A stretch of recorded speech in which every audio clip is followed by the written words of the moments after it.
than the other ones, I guess, is the question, or is it just as long? So you're asking about the final exam. I just remembered I have to hit record, so I just hit record. Okay. Apologies. The final exam, the solo part, is going to Yeah. be comparable to the previous exams Okay. in length. That's why I'm giving you basically Okay. from Thursday through to Monday right before class. Okay. Did I say Sunday or Monday? It says Sunday. I may extend it and make it do Monday. I don't want there to be like overlap of, oh crap, I wanted to work on this on my individual part, but I also want to work on my team part. So I don't know. I might make it Okay. due like by noon on Monday or something like that. Gotcha. I just wanted to have an idea. That was all. Yep. But in terms of duration, it should be comparable in length to, I would say, to the Chapter 3 exam, right? So the information about the exam parts are on there. Your task is to select the task with your group. Before tomorrow, I will basically start accepting bids on who wants what, starting as early as, let's say, noon tomorrow, right? So you can email me starting at noon tomorrow, and it's first come, first served, and I will post on that document because it's a live document. I'll post which team has staked out which task. So unless you want to converse with each other and say, I want task number 1, and I will cut anybody who tries to get close to that. I mean, we all know that's how Paul's going to roll, but that's just, I mean, that's the nature of Paul. It's what we've come to expect. So, and that's why Chris is like, I'm on his team because I am not going to get cut. I mean, deep. Would it be wise to have like a first and second pick to send you? I think it would be a good idea. I mean, unless, like I said, there's only 5 teams and there's 8 choices. So what's the probability that, 3 teams are all going to want the same choice? I don't know. I wrote them, so I'd like to believe that they're all top notch and high quality, but I don't know. Maybe you're going to read through them and say, that one, I've got to have that one.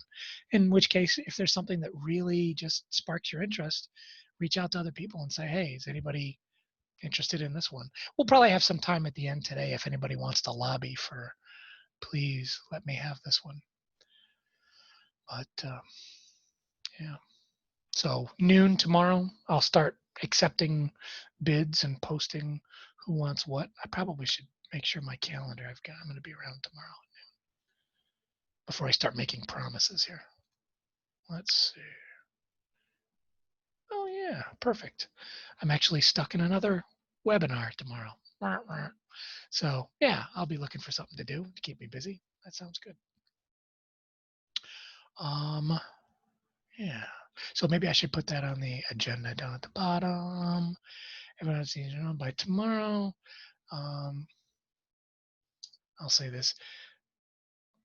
Contact Steve with your choice starting at noon. I'll do that. I feel like there was something else I was going to say about that. No. And then the problem set 12, the last problem set? You mean no more problem sets after this? I feel so bad. It's like you've been cheated. Only 12. Remember the good old days?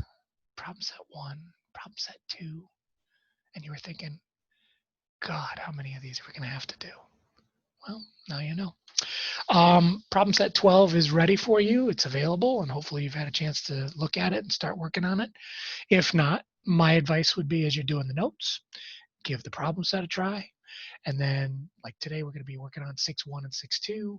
On Monday, we'll be working on 6.2, 6.3, answering questions on that stuff. 6.3 is actually a relatively short section, but it's pretty dense. There's a lot going on there.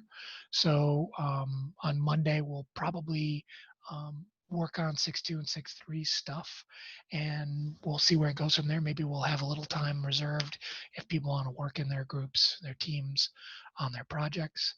On purpose, this class, I designed it on purpose so that the last section, chapter 6 stuff, kind of is a nice parachute glide into the finish line, as opposed to cramming the musket right up until the last day and then, firing. Why battlefield imagery? I don't know. But at the very least, I purposely do it this way so that you've got time to work on that project, so you've got time to do some review for the final exam, so that you've got time to play video games and say, I'll do that stuff tomorrow. The important stuff that we all need to do once in a while. Okay. That's wonderful. That's wonderful. Now that I have teams, and I think, if I'm not mistaken, I think there will be no Wyatt with us today, because I think he's on vacation in a distant spot that is impermeable by electromagnetic radiation, and so Wi-Fi is an impossible thing. He's slacking. I mean, it's only like right here in the state of Michigan. That's how far he is. I mean, he's not even up north in the traditional sense. I mean, come on. He's barely past like Flint. That's not that far. Anyways, he's going to get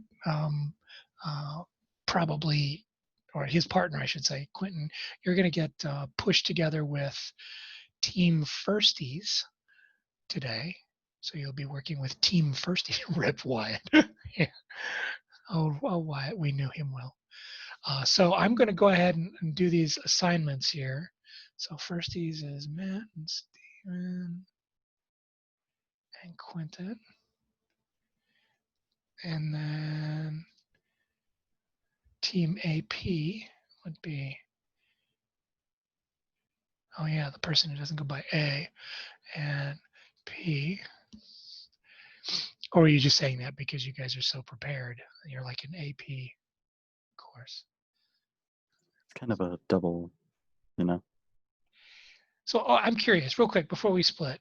I just got done hosting a webinar with a bunch of other calculus teachers from all over the country. And one of the questions that we were talking about was, what has been the impact of AP calculus on what we do and see in the classroom? So I'm curious, how many of you took AP calculus in high school? Any of you? 1, 2, 2. Okay. For how many of you was AP calculus not even available at the school that you went to? Okay. Okay. How many people didn't vote? Okay. How many people didn't vote that time? Okay. How many people haven't voted at all so far? Okay. How many people didn't vote that time? You lost me. Everybody should be raising their hand. Okay, that's a little logical game there. No, I just found it really fascinating that in talking with these college professors from all over the place, from universities and colleges all over the place, one of the things that came up was, in the last 10 years, AP calculus has become very, very inconsistent in terms of whether it has prepared students well or not. And I thought that was really fascinating. When I started teaching, AP was equivalent to college classes, right? And you get your equivalency for passing the test. And now there are some colleges and some universities who aren't actually taking the AP exam. And this year in particular, I don't know if you heard about this, this year in particular, the AP calculus exam for AP Calculus BC, you don't automatically get credit for the A, B, just by taking the B, C, or something like that. And they basically have made changes, and wait for it, the Calculus AP exam just this last semester was done at home, unproctored.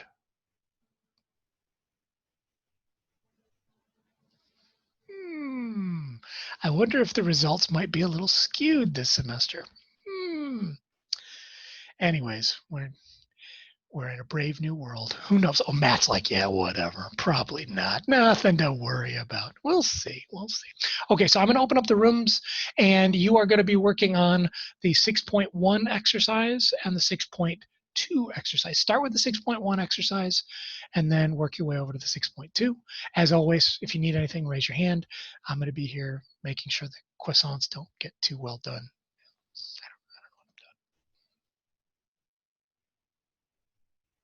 Shoo, go.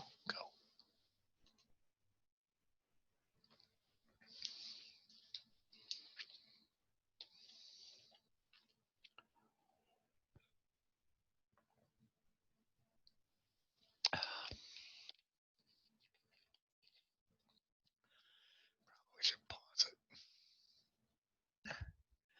And let us, now that we've had a chance to take a look at the 6.1 and 6.2 classwork exercises, let's see what you got.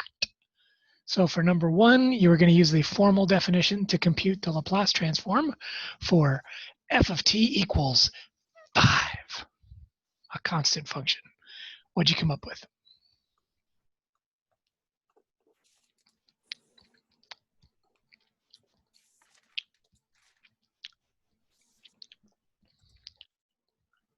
Is that us? It was us. Oh, Pretty hey. quick. What'd you come up with? We're pulling it up, don't you worry. And by we, I mean me, because both of my teammates are currently muted. So, I mean, you know how it goes. I mean, you have the thing, so. I do, yes. So here's what we did. He does have the Beautiful. things. Take it That's what in. all the kids are Oh, saying. my internet. We'll just ignore that one. So what we did is we used a definition. We slapped a 5 in there for our function. Then we just kind of went through this motions, summary stuff. We got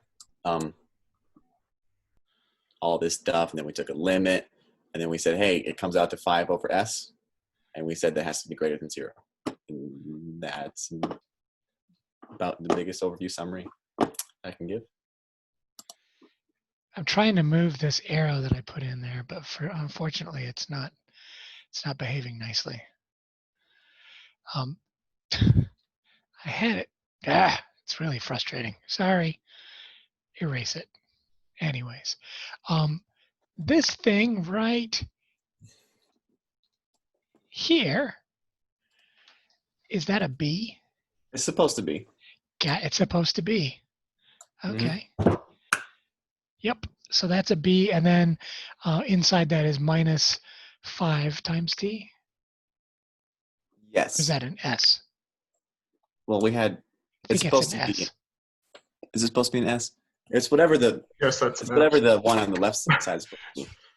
It's actually one of the reasons that I asked this question is because when you're doing this stuff by hand, it's really, really tough sometimes to discern between an S and a 5, and S pops up. It's like that eigenvalue, that characteristic polynomial root thing that we've seen before. S pops up a couple of times, and so e to the st, which, by the way, that's why we use S, is because it becomes super handy when you're doing Laplace transforms. That S starts looking like a 5 if you're not careful. So not only is that a B, but this thing right here and this thing right here negative S. And this thing, those are all S's, Correct. not 5. The things in the numerators are also S's. Correct. It's difficult, with the mouse and whatnot. It is. Differentiate 5s and S's. And that thing down there is an S. So is that. So is that. So is that. It's so is 7 that. o'clock. It is 7 o'clock. Thank you, Siri. You're welcome. Did you ever thank your Siri? Sometimes my friends knee-jerk reaction. You don't even think about it. You're just like, thank you. No, not really. I just kind of. Really? I usually tell somebody I'm in the room with, like, hey, by the way, it's 7 o'clock.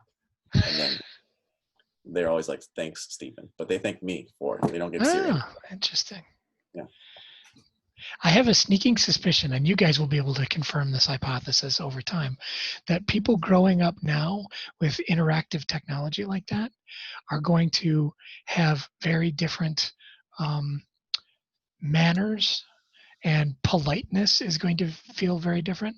Like I feel guilty whenever I'm driving and I have the GPS and I don't follow the GPS, and it like politely reminds me like, please turn here. And like, you idiot, why did you miss that curve? That kind of thing. I apologize to it. It's just how I do it. But I've noticed that my goddaughter, I've driven with her a couple of times and she does not. And I asked her about that and she said, why would I apologize? It's a machine. And I don't know, when it talks to you, it doesn't feel like a machine. Sometimes when like when It's like it a Black Mirror episode. like if I have to like turn right and so I'm in the right lane or something, and then it's like keep right, and I'm like I know. So you do respond to it. Just mean. You get a little snap back Yes. at it. Okay, I see how that goes. Okay, so any questions on this one? A really, really straightforward um, integration. It's a improper integral, but we can turn it into a limit, and the limit resolves itself very nicely.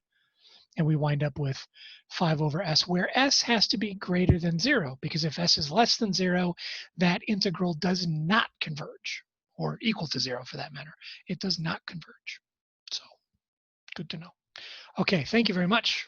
Number 2, what you got for us?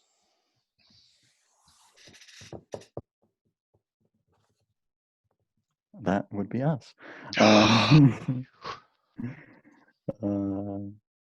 Let me share. Suspension is killing me. All right, so that is just this top part here. So we had to come up with a general formula for the Laplace transform of any nth degree polynomial. So since they're linear, the Laplace transform can be applied to every term separately. So it starts out with a to a sub n, and this is just following the general solution for any t to the nth power. And so the constant goes up front, and then you just follow the table, and then it continues to the a sub n minus 1 all the way to the constant term on the end over s. So that's the 0th degree, right? Yeah. Cool. Handy.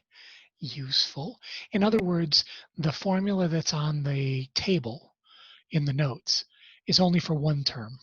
And it's technically only for one term with a constant coefficient of 1. But because we know you can multiply any of those formulas by a constant and just kind of pull the constant out front, it's along for the ride. And you can treat each term in an expression separately. And so you can take the Laplace of something that has multiple terms. You can break that down and take the Laplace of each one of the terms at a time. It's just nice every once in a while to be able to say, hey, there's a formula for an any degree polynomial. Here's the formula for the Laplace transform. So, cool. How's about number 3? Number 3. That would be us. Let me Suspense. screen share here. Okay. Okay. So we were given the task to find the inverse of each of these, and that is what we did. We just typed into Maple, and we were given these, and then we weren't given one for B. Ooh. So what did it tell you? That this was in its simplest form. Okay. Can you do me a favor? Will you put a multiplication symbol between the S and the parenthesis in there? Just for giggles. Oh, user error. Sorry. But that's exactly why we're doing these classwork problems, because until you run into that, you probably thought, well, I guess that one just doesn't have a simple Laplace inverse, whatever. And then you realize, oh no, it totally does. It's just Maple didn't read what I was telling it the way I thought it was going to be read. Yeah. Right. And so that's super important. And I'm surprised. Normally people don't catch it on part C, where you have the two parentheses right next to each other, right? And if you don't have a multiplication between them, go ahead and remove that parenthesis or remove that multiplication, and you'll see what you get. You're like, Uh, I don't know what the hell that is. But but notice, see, it told me on part C that I needed a multiplication where it didn't on part B, which is weird. what do you mean? Like when I typed it in, I went like here. If I go like Oh, this, I see what you mean. I did parentheses. It says multiply. Wherever it went. Oh, I see. You put the Multiply parentheses. instead of apply a function. So it's catching you. It's catching you. Yeah. But it doesn't do that when you stick an individual term, not a parenthetic term, but an individual Yeah. term. Interesting. But good to know. Useful, always useful to learn from our mistakes, right? That's a handy and important skill, especially in our line of work, whatever your line of work happens to be. If it's engineering, it's incredibly useful to learn from your mistakes. And it's even better to learn from everybody else's mistakes. Okay, so if you were stuck on a desert island with no solar power and no electricity and no computer, and therefore no Maple, but you did have your notes, how could you find those inverse Laplaces? Page 4. Page 4. 6.2. 6.1, sorry, 6.1. 6.1 at the top of that page, there's the table. It's not for all kinds of functions. It's for actually a really small array of functions. But believe it or not, those are really the functions that we've dealt with so far in this class. Exponential functions, periodic functions, sines and cosines. We haven't touched tangents or cotangents or anything like that. And polynomials. Those are pretty much the only types of functions that we've been dealing with. And there's a good reason for that. We saw way back in chapter 4, the reason for that is if you start allowing functions that have like holes in their domains, there's no way to physically represent that in reality. How do we make sense of something where it just ceases to exist in a place? Asymptotic behavior is really hard to explain in the physical world. Don't believe me, just ask anybody who's studied a little bit of relativity. You know, as you approach the speed of light, your mass gets infinitely large. You're like, well, what happens when you get to the speed of light? You can't, you silly, silly person, because your mass gets infinitely large, right? And so how do you make sense of that in the real world? Well, you mostly don't. You just say, well, that's kind of weird, but we don't live with that on a regular basis. We don't see that on a regular basis. And as we're learning in this class, a lot of these differential equations that are useful for us, right, that are useful for modeling the real world, are reliant on their solutions being meaningful in the real world. Periodic functions, exponential curves, and polynomials. And that's about it. Beyond that, there be dragons. And as you learned in 6.2, there are ways to get functions that kind of butt into each other, but yet don't connect directly. You can have a function that behaves like a horizontal line connected to something that behaves like a curve in the form of a Heaviside function, right? So we can develop more convoluted forms of functions, but they basically revolve around the three biggies: exponentials, periodics, and polynomials. So cool, good job with number 3. Let's take a look at number 4.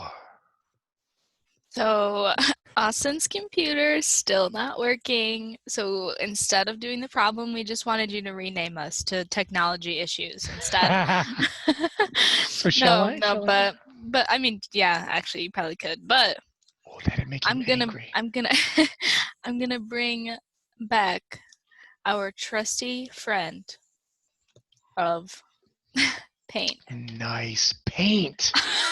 Rocking it. Because I do not have Maple on my mom's computer because my computer also has issues. Lovely use of So technology. Excellent. it's ugly, but it'll do. So we didn't even really get the problem done, but It's we okay. got it What at you least got so started. far? So we just split it up so the dy dt is on the left. And then we take the Laplace transform of each side. Laplace. With a fancy accent. And then we have s multiplied to this side, and then this is the initial condition right here, the -2. And it's important to note that that is the initial condition when t equals 0. It's never any other time. It's always when t equals 0. So if you don't have that, you can't proceed with a value there. So good job. Okay. And then I just solved this one from the table right here. Easy peasy, 1 over s plus 1, given that s is greater than -1. And then over here, we combined our s and our initial condition. I pulled out the constant. So, Can you so all see it that- okay? I can't. I'm just trying. I'm old. No, it's But okay. make fun of me. That's can it. make it Make big. fun of me for being old. No, the L of -5y, you're taking the Laplace transform of -5y. Where did that go? Oh, they switch sides. Oh, I see. So you just pulled out the -5 because it's a constant multiple? Yep. That makes perfect sense. Got it. Yep. Good. And then we just threw this guy onto the over to this side. And I wasn't really sure if I could just leave this -5 here. Well, that -5 is technically multiplied by L of y. So if you're going to move the L of y, you got to move the -5 The whole with thing. it. Yeah. Okay. Yep. That's what I thought, but then we weren't sure, and that was when Austin left. And Yeah, and on the left-hand side, it looks like you've factored out a Laplace L of y, but you can't factor it out from something that doesn't have one. So it's s times L of y minus 2. And so the -2 doesn't have a Laplace attached to it, and so it would get moved to the right-hand side. okay. As you move the Laplace transform from the right-hand side to the other place. All right. Gotcha. So does Austin have it completed on his computer, or? Well, yeah, Austin has Maple on his computer, so that's where we started it. And then I was just like real quick trying to type into something. So That's okay. trusty friend Paint. Yeah, well, you got to do what you got to do. I mean, the other possibility would be you could write it down and then hold it up to the webcam, right? Mm-hmm. Yeah. But so for that one, it's about following the procedure, getting all of your y terms on one side, because that's where all the Laplace of y is going to be, and then you're going to kind of factor it out. In a way, the Laplace transform method probably should feel to you a lot like, if you remember from Calc 1, the implicit differentiation method, where you get all of your y primes on one side, or you remember that? Where you take the derivative with respect to x, and you wind up with some y prime terms, and you factor out the y prime and move everything to the other side. That's what we're going for here with this one. So that's what it should feel like for you. All right. Awesome. Cool. So that's number 4. Worst case scenario, does somebody with Maple, can somebody with Maple tell us real quick what the correct answer is, just by doing a quick desolve and sharing your screen for that one? It's good practice anyways. I just got done writing the exam, and one of the questions on the exam is, here's a pretty straightforward first order differential equation.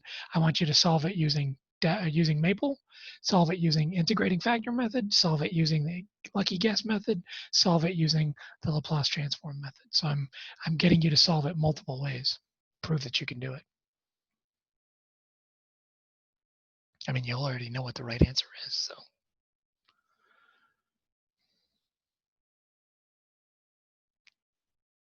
Hey, somebody's sharing. Okay. That's what I got. Yep.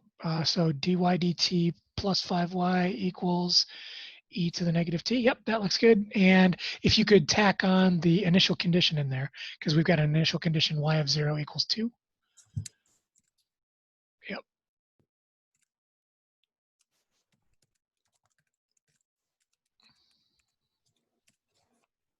Lovely. And so that's what we should have now. Notice Maple factors out the e to the minus 5t, but if you multiply it through, you'll wind up with 1/4 e to the negative t plus 7/4 e to the negative 5t. And that's what you should get, whether you're using the Laplace transform method or whether you're using any other method, right? It's the same thing either way. So, nice. How are we feeling about 6.2? Did everybody get done with their 6.2 problem? No? Some people to work on still?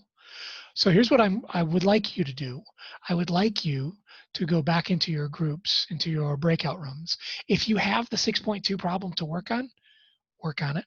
If you are done with the 6.2 problem that you were assigned, then I want you to talk clearly, succinctly with your partner about what final exam task looks to be interesting to you, right? You don't have to make a decision right now, but I'm giving you a little bit of time. So if you're already done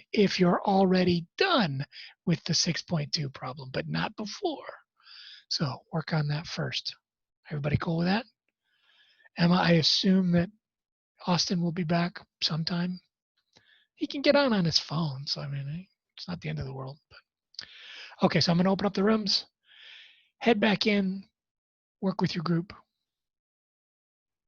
I'm going to pause.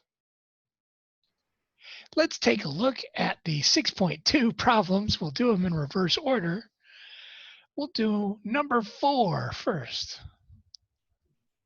All right, I got that one. Oh, yeah.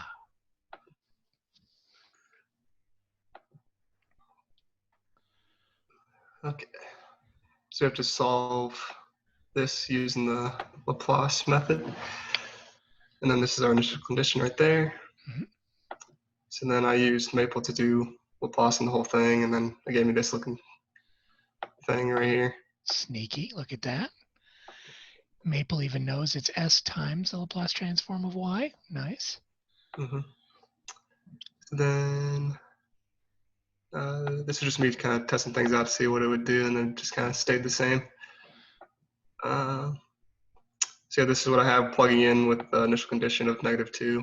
Mhm. So it becomes a +2 because it was a minus there. And then I put it to the other side, while also factoring out the S+9. Somebody just dropped their marbles? I think my cat's doing something, I don't know. Don't trust them. And then that's what I got there. And then I did the inverse of it, getting this. And then with this part right here, I did the partial fraction thing where you convert it. And it gave me this right here. So now I plug that back in and then split it up. Snazzy, I like it. And then I use Maple to do the inverse of all those. Mhm. I ended up getting this as the final answer. Cool. So is there a way we could verify that with Maple? I mean, you did it on Maple, but I'm saying, is there a way that we could verify that's the solution for the differential equation? Probably somehow. I can't think of anything right now. D-solve. D-solve, okay. Yeah, so go all the way back to the beginning and you've typed in your equation, right? That's your equation up there. So you can just do a standard D-solve on that. And so while you type that in, remember we're going to have the initial, you got it, exactly. And you just have to know how to communicate with it as to what it is. So while he's typing this in, remember, you can always check with Maple, and I want you to check with Maple. But just remember that the more complicated things get, the more kind of subtle differences there may be in the way Maple tells you an answer. It may not look exactly like what you got, but even though they might be completely equivalent. So I vamped long enough. Let's see what he came up with. What do you think? Does that look exactly like what you had? Except for that right there. Yeah. What's up with that? For some reason, it didn't take the initial condition of it or something. Because I have a -2 down here. Yeah, you see it? Isn't that weird? Yeah. For some reason, it just didn't like that initial condition. Why? I don't know. Okay. I truly don't know. But you can see that it is, everything else is of the same form. And then if you were to plug in t = 0 and set it equal to -2, then you would have -2 sitting in front of your e to the -9t. So nice work. Well done. well laid out, and you even graphed it for us so that we could Mhm. kind of see what it looks like. Yeah, And so 5 sure of enough, decimal jump. yep, it's kind of cool, isn't it? So it behaves like an exponential, um, well, kind of exponential decay, but in sort of a negative direction. So it's going to head it up towards 0, exponentially decaying that way. And then all of a sudden there's a jump at t equals 5, where it behaves slightly different for a little while, and then it appears to reach another sort of asymptotic relationship. So if I wanted to know, I mean, I can guess just looking at it, looks like it's probably like, I don't know, like 0.25, somewhere in that neighborhood. That's what it looks like the y value is approaching as t approaches infinity. Is there a way that we could know exactly what that value is using Maple?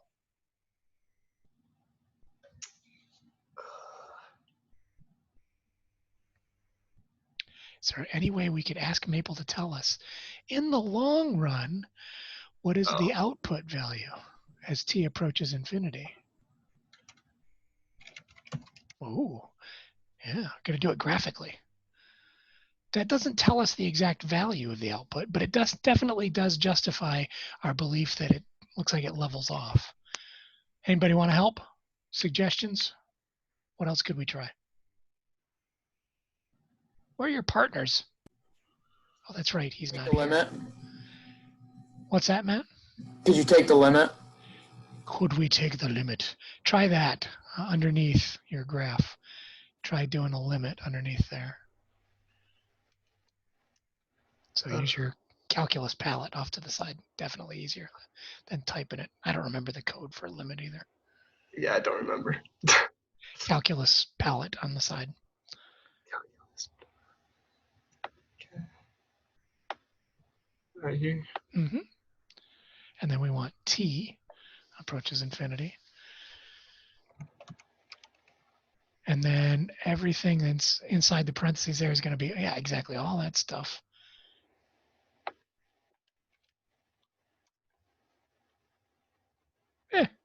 What do you know? 1/9. So it works. So Maple can handle Heaviside functions as kind of inline text as part of an equation. It can do everything with a Heaviside that you're used to doing elsewise, right? So that's handy. Well done, sir. Well done.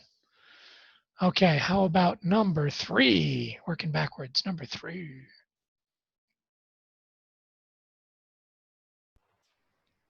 I think that would be me. Yes. Okay. 1 sec. I don't know who it is. Oh, wait. Oh yeah, you got it. Okay, so walk us through what you got. So we basically just took the inverse Laplace of it using Maple, and this is what we came up with. Pretty easy. And then we just rewrote it as u sub 2 to t times e to the 3t minus 6. Yeah, and by the way, I can't remember in the video, do I mention why we use the notation of u, where that comes from? Can't remember if this If came you up in did, the I video. don't remember. I don't remember if I did either. It's the unit step function. That's why we use the letter u. You'd think we would use like h for Heaviside, but So Maple doesn't interpret the u as being anything like that. It needs the name Heaviside, but the unit step function is the other way that it gets referred to. And so literally u sub a of t is just 0 everywhere, and then at that particular t value at a, it jumps up to 1. Just one unit. That's the step function. So what else do you have there? You're comparing two graphs, I think.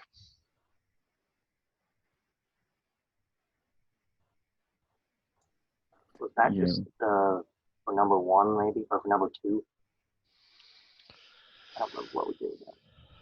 This is we plotted the Heaviside function next to the regular function e to the 3t, because this is actually just a shift, and so you can see there. If you zoom out a bit, they're the exact same curve, just shifted a little bit. Yeah. They are exactly the same curve. E to the 3t, if you were to take that curve and shift it to the right, or to the right, whichever, I don't know which direction right looks to you on the video screen. It took me years as a teacher to get over my dyslexia and say right and actually go to the left so that people watching me would see me go to the right. Anyways, if you take that e to the 3t and you shift it 2 places to the right, you wind up with e to the 3 times t minus 2 times the Heaviside function at 2. And so basically what that's doing is taking e to the 3t and it's shifting it to the right 2 units and saying, okay, now turn on and behave at that point, just like your e to the 3t, but you're just 2 units shifted over. Shifted switch takes a little bit to see, but it's just algebra. It's just recognizing there's an algebraic component there. And by the way, all of this, the Heaviside function, all this stuff is incredibly useful when you're talking about information theory, because you can have things that turn on and turn off, like switches, like signals, like ones and zeros, right? Computer science uses this all the time. It gets used in electrical engineering all the time. So those of you going on into any field that has to do with electricity or the conveyance of information in a binary form, it gets used all the time. And it actually gets used, as we'll see in 6.3, it gets used to kind of stand in for instantaneous changes of state. So you can go from behaving like a polynomial, and then all of a sudden, now you're going to behave like an exponential decay, right? And you can do that with this unit step function. Cool. So nice job. You really beat that one like a red plotted step function. So, yeah. Okay, that one was probably a little out there, but nice work. Okay, number 2. Who had number 2? Who does number 2 work for? There we are. So I did it by hand. Lovely. So I used page number 16 in the notes. That's kind of like a guide, I suppose. And we evaluate the following shifted switch Laplace transform. So I went and I looked at in the notes. We took the Heaviside 2 of t.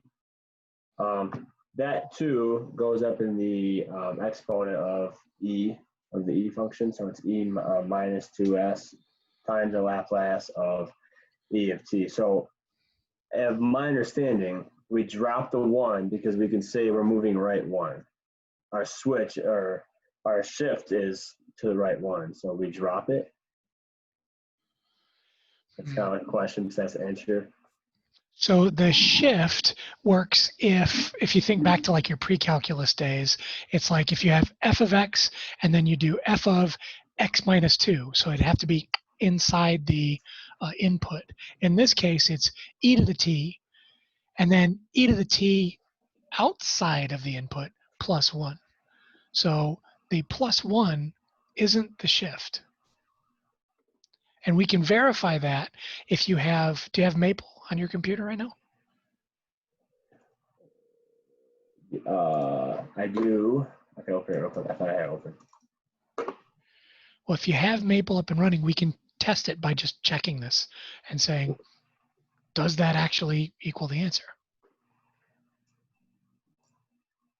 And I'm guessing you don't know what Maple's going to say. So what am I typing in? What was the with? If you're going to do Laplace, yeah, you'll need int trans, all one word, all lowercase. I thought. And then lowercase Laplace. And then parentheses. Yep. Yep. And then the thing that we want to take the Laplace of.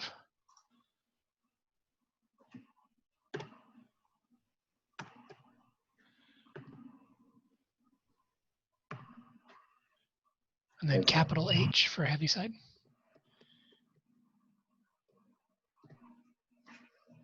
And then parentheses T minus 2. And we want to convert that. No, you didn't need that last, before that last parenthesis. You're going to say comma T comma S. And so you notice it kind of looks similar, but it's not quite. There's something different about it. There's something different going on there.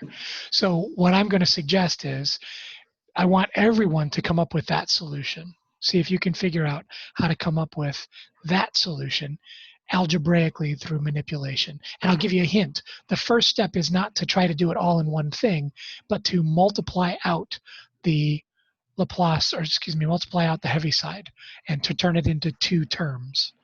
And then treat that first one as a shifted switch. You're going to have to play around with it a little bit. So that's the tough problem for this section, right? Because it requires a little bit of, it requires a little bit Too more easy. algebraic manipulation. That's okay. Yeah, it'd be nice if it was simple like that, but it's a little bit more algebraic manipulation. But if you follow the examples that I gave in the notes, you'll be able to figure it out. So I want people to figure that out. Mostly just practice kind of seeing how it works. So let's take a look at number 1. Who had number 1? You can say, I think it was Austin who had number 1, right? Yeah, Austin had number 1. And Yeah. it was all on his computer. Yep, it was. So I have no way. So show us what you got so far. Okay, so part A was just doing a piecewise function, and I think I wrote it down correctly. So walk us through. The thing is going to behave like. Okay, so when t is less than 2, then there's not going to be any change. It's just going to be off, if you will. Yep. And then when t is greater than or equal to 2, but less than 4, it's just going to behave like a sine graph. And then once t is... And it's worth pointing out, and I don't mean to interrupt. Yes, no, go ahead. I do. That it's going to behave like sine of t, but it's not shifted. It's not going to all of a sudden start at, just like a sine curve would. It's going to start at sine of 2 and proceed from there. This isn't a shifted switch situation. This is it's 0, and then all of a sudden somebody flicked the switch, and from that point sine turns on at whatever that input is, that t equals 2 input. So anyways. Right. So then once t hits 4 and beyond, we have this added piece in here. So we still have the sine of t, but then we have +3, so it's shifted.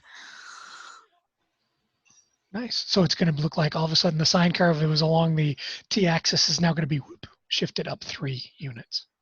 So yes. So you did a graph for us? Yes. So as we saw before it got to 2, there's nothing happening. Are you showing us the graph? Can you see it? Nope.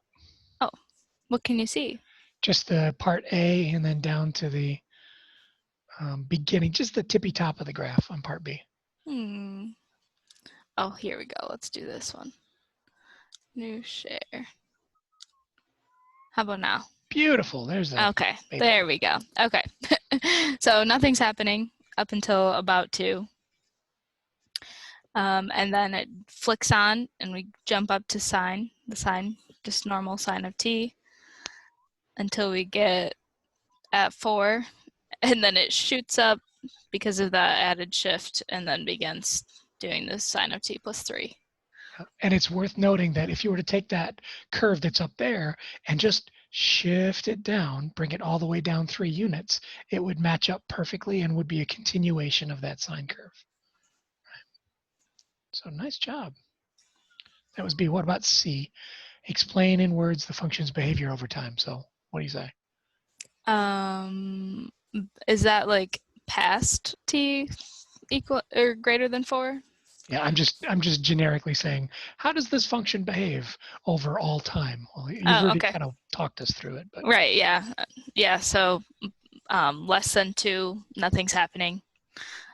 Once we get between or equal to 2 and then less than 4, we just have our sine graph, and then someone flicks the switch on at 4, and jumps up with the +3, and then past that, it just is going to start behaving like the sine of t graph, just shift it up, right?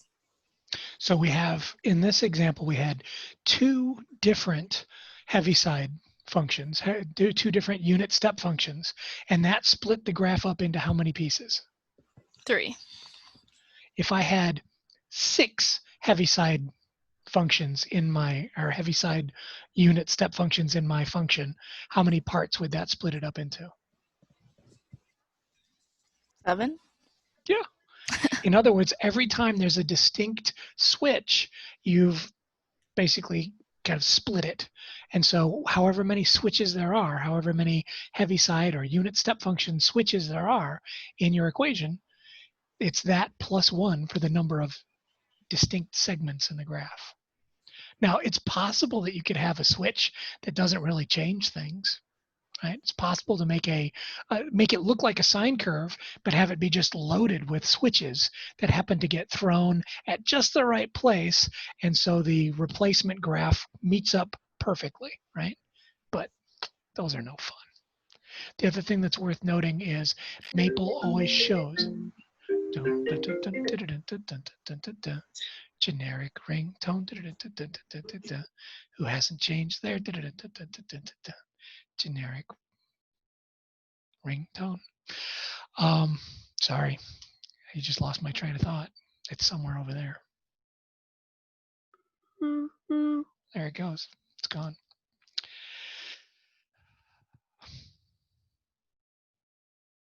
And this is the moment when we finally saw Steve have a mental breakdown just right there. Thanks, guys. I really appreciate that. No, of course not. You can use Heaviside function. You can use that unit step function to create anything, no matter how complicated it is. You can split that function up into however many pieces you want. And this, by the way, is the secret. This is the key to the box of keys for being able to, if you're floating out in space, change your orbit from an elliptical orbit to fire your engines at just the right time, and now you're in a circular orbit. You went from one very well established curve and changed like that to a completely different shape. But it's continuous. So nobody's going to argue that, oh, nope, sorry, that's not allowed in reality, because we don't have a single function for being able to put those two together. Well, you don't need a single function if you allow for this unit step function. You can combine these multiple piecewise functions in line into one big thing. So I desperately want to teach Heaviside functions in pre-calculus when we learn about like piecewise functions, because I think it would be so cool to learn about it then. It just makes more sense. It's mentally interesting. But I'm losing that battle with my colleagues. They're like, no, don't make it more complicated. And apologies, colleagues, if you're watching this later, but I really want to do that. I think it would be so cool. But really, truly, this is the moment when mathematicians started creating functions, and electrical engineers started creating functions, and physicists started creating functions that were more complicated than just one type of function. You can put them all together, you can mix and match, you can do whatever you like, and you can do operations on them, like a Laplace transform or a derivative or whatever you like. So this becomes a really freeing moment in mathematics. If you know how to use Heaviside or unit step functions, you can create all kinds of cool stuff. You can solve problems that otherwise would not be solvable, right? So it's pretty handy. Okay, so we have about 10 minutes, and what I'm going to do is give you a chance, if you want to go talk to your partners in your rooms, in your special safe space rooms. You can talk to your partners about the tasks, but right now I want to give an opportunity to anybody who has announcements or requests or anything like that having to do with the tasks. Does anybody want to lobby for a task for themselves? I'll take that as a no.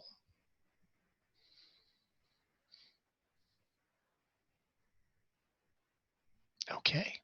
Well, remember the game plan is tomorrow at noon, I will start taking bids for who wants what, and I will post them as they come in. And if you see somebody's name or a team's name attached to one of the tasks, that's off the table, unless you're in Paul's group, in which case you can have anything you want. So, as we've already established. Paul, man, they're going to be looking out for you now. That's all I'm saying. So I'm going to hit stop recording, and